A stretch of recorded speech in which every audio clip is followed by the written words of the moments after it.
বাংলাদেশের আকাশে বাতাসে উল্লাস। উল্লাস একটাই কারণে, কারণ শেখ হাসিনা পদত্যাগ করেছেন। এবার দাবি শেখ হাসিনার বিচার চাই। 1952 সালের ভাষা আন্দোলন কিংবা 1971 সালের মুক্তিযুদ্ধে তরুণ ছাত্র সমাজ গুরুত্বপূর্ণ ভূমিকা পালন করেছে, অথচ এই তরুণদের মন বুঝতে পারেনি শেখ হাসিনা। ওটা আন্দোলন নিয়ে শেখ হাসিনার বক্তব্যের জেরে ফুঁসে ওঠে বাংলাদেশের ছাত্র সমাজ। ছাত্র জনতার আন্দোলনের মুখে দেশ ছাড়তে বাধ্য হয় শেখ হাসিনা। বাংলাদেশে যে দল ক্ষমতায় থেকেছে সেই দল দমনপীড়ন চালিয়েছে। দমনপীড়ন করে যে ছাত্র জনতাকে দমিয়ে রাখা যায় না তা আবারও প্রমাণিত হলো।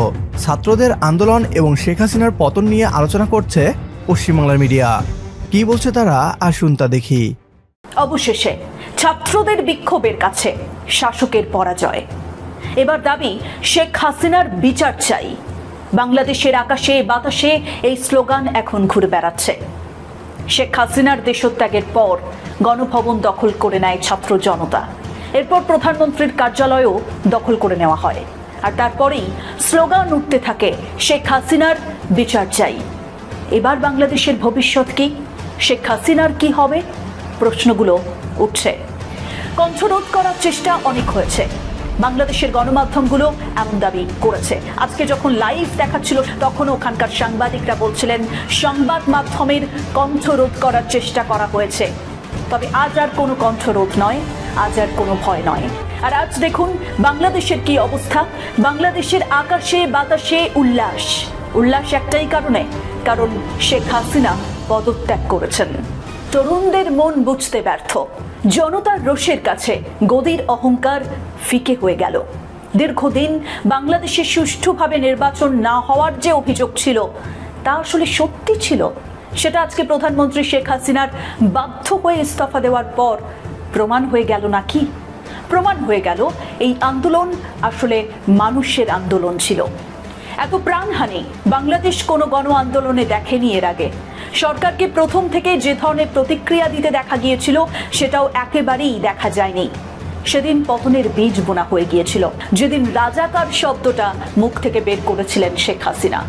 এই যে এত কাতারে কাতারে মানুষ, সাধারণ মানুষ পথে নেমে এসেছে, তার কারণ দীর্ঘদিন ধরে এই হাসিনা সরকারের বিরুদ্ধে পুষে রাখা ক্ষোভ। শেখ হাসিনার পদত্যাগের পর ঢাকার আকাশে বাতাসে উল্লাসের ছবি, বিজয়ের আনন্দ। যেন ক্ষোভে ফুঁসতে থাকা জনতার লক্ষ্য পূরণ হলো, ছাত্রদের লক্ষ্য পূরণ হলো। মানুষ বুঝে নিল তার সাংবিধানিক অধিকার গণতন্ত্রের অধিকার। তবে কি অতি আত্মবিশ্বাস? সবকিছুকে তুচ্ছ মনে করা ভুল হয়েছে? এটা বিশ্লেষকদের অভিমত। ক্ষমতায় অনন্তকাল কোনো দলই থাকতে পারেনি, এটা বোধহয় মাথায় রাখা উচিত। বাঙালির বিদ্রোহী মনোভাবের কারণ আছে। বাইরে থেকে যত নিরীহ আর শান্তই মনে হোক না কেন, বাঙালির ভেতরে রয়েছে জ্বলিত ইস্পাত। ইতিহাসের বাঁকে বাঁকে তার স্বাক্ষর রয়েছে।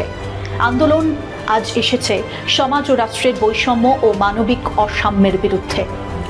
আগ্নেয়াস্ত্র হাতে প্রস্তুত ছিল সারি সারি পুলিশ।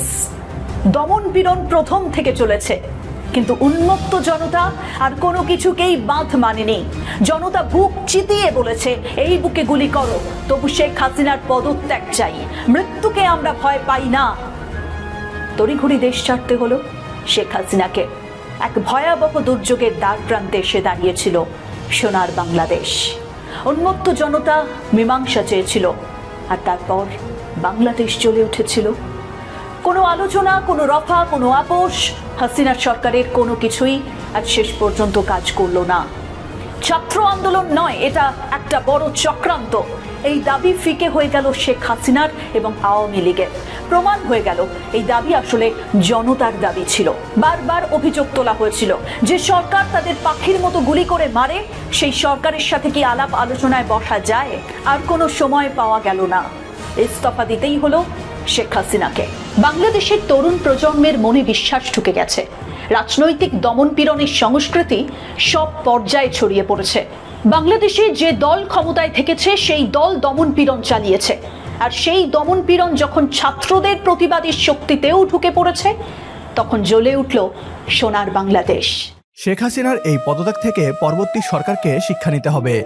আমাদের ছাত্র সমাজকে কোনোভাবেই দমিয়ে রাখা যায় না, যা এর আগেও অনেকবার প্রমাণিত হয়েছে।